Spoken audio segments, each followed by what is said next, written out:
Next day నాకు తెలిసింది ఒక లేడీ ఇలా ఉందంట, కళ్ళు తిరిగి పడిపోయిందంట, ఆ తర్వాత ఆవిడ పాపం చనిపోయిందంట, ఇలా యూనో కిడ్ ఉన్నాడు అంటే నేను షాక్లో గురయ్యా.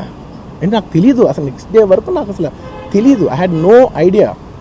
ఎందుకంటే నేను నా పిల్లల్నే పక్కన పెట్టుకున్నా, నా వైఫ్, నా కొడుకు, నా కూతురు థియేటర్లోనే ఉన్నారు. నాకు తెలీదు. నిజంగా అలా జరుగుండి ఉంటే, నాకు తెలుసుండి ఉంటే నేను వాళ్ళు తీసుకుని వెళ్ళిపోతాను కదా, మినిమం కదా. ఎవరైనా వాళ్ళ పిల్లలు వాళ్ళు తీసుకుని వెళ్ళిపోతారు కదా. నాకు తెలియని కూడా తెలియదు. సరే పిల్లలు వాళ్ళు చూసుకుంటారు, మనం వెళ్ళిపోతే క్రౌడ్ క్లియర్ అయిపోతే, ప్రాబ్లమ్ సాల్వ్ అయిపోతే నేను వదిలేసి వెళ్ళిపోయా. అలాంటిది నాకు తెలిసి కూడా నేను సినిమా చూస్తూ ఉన్నాను, ఇలాంటి ఫాల్స్ అలిగేషన్స్ వస్తే చాలా బాధ వేస్తుంది. పిల్లలు ఉన్నారు సార్, పిల్లలు వదిలేసి వెళ్ళిపోతాను నేను. నాకు నా పిల్లలు అంటే ఎంత ఇష్టం తెలుసు. ఎవరైనా ఉంటారు కదా, తీసుకుని వెళ్ళిపోతారు కదా. అలాంటి నాకు క్లూ కూడా లేదు. నేను ఇంటికి వెళ్ళిపోయిన తర్వాత నేను వెళ్ళిపోయిన నెక్స్ట్ డే నాకు మార్నింగ్ తెలిసి ఇలా చనిపోయారంటే షాక్ అయ్యాను నేను.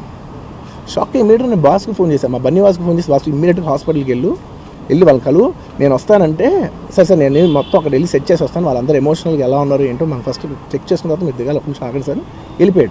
వెళ్ళిపోయి తర్వాత వాసు నేను వస్తానంటే, సార్ మీరు రావద్దు ప్లీజ్, దయచేసి మీరు హాస్పిటల్ రావద్దు, ఇక్కడికి గందరగోళం అయిపోద్ది, నేను నైట్ మీరు థియేటర్కి వెళ్ళారు, ఇష్యూ అయింది, యూనో చాలా ప్రాబ్లం అయింది, ఇప్పుడు మీరు హాస్పిటల్కి వచ్చి మళ్ళీ ప్రాబ్లం అయితే మాత్రం సార్ చాలా ప్రాబ్లం అవుతుంది సార్, నేనే వాళ్ళని కొంచెం వాళ్ళ రిచువల్స్ అవన్నీ అయిపోయిన తర్వాత మీ దగ్గర తీసుకొస్తానని చెప్పాడు.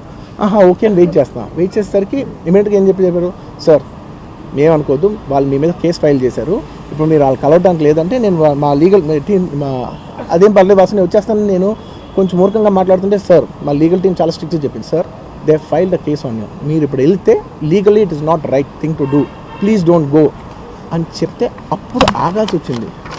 సార్ నాకు ఒక్కటే విషయం చెప్తా సార్, ఎవరో వైజాగ్లో చనిపోతేనో, లేకపోతే చనిపోతున్నారంటేనో, లేదంటే విజయవాడలో చనిపోతున్నారంటే ఒక పెద్ద ఆవిడంటేనో, లేదంటే చిరంజీవి గారి ఫ్యాన్స్ మన నూర్బాయ్ లాంటి వాళ్ళు, లేదంటే కళ్యాణ్ గారి ఫ్యాన్స్ మన ఎవరో అంటేనే వాళ్ళందరికీ నేను వెళ్ళి పర్సనల్గా సార్ ఇక్కడి నుంచి విజయవాడ వెళ్ళాను సార్, ఎవరినో కలవటానికి ఒక లేడీని, ఒక వైజాగ్ వెళ్ళాను ఇక్కడి నుంచి ఎక్కడో ఉప్పళ్ళు ఉంటే ఎక్కడో దాటి ఉంటే ఎక్కడికో వెళ్ళాను. అలాంటిది నా ఓన్ ఫ్యాన్స్, నాకు నా ఫ్యాన్స్ అంటే ఎంత ఇష్టం మీ అందరికీ తెలుసు, అలాంటి నా ఓన్ ఫ్యాన్స్ నా ఓన్ థియేటర్లో నేను ఉన్న ప్రెమిసెస్లో అలా జరిగిందంటే నేను వెళ్ళి కలవనాలని, వాళ్ళు కలవాలి నాకు ఉండదా, అది మినిమం కదా. అసలు ఎవడైనా వెళ్ళి కలుస్తారు, ఎందుకు కలవను నేను కలవపడడానికి ఓన్లీ రీజన్ ఏంటంటే I'm tired, I can't go.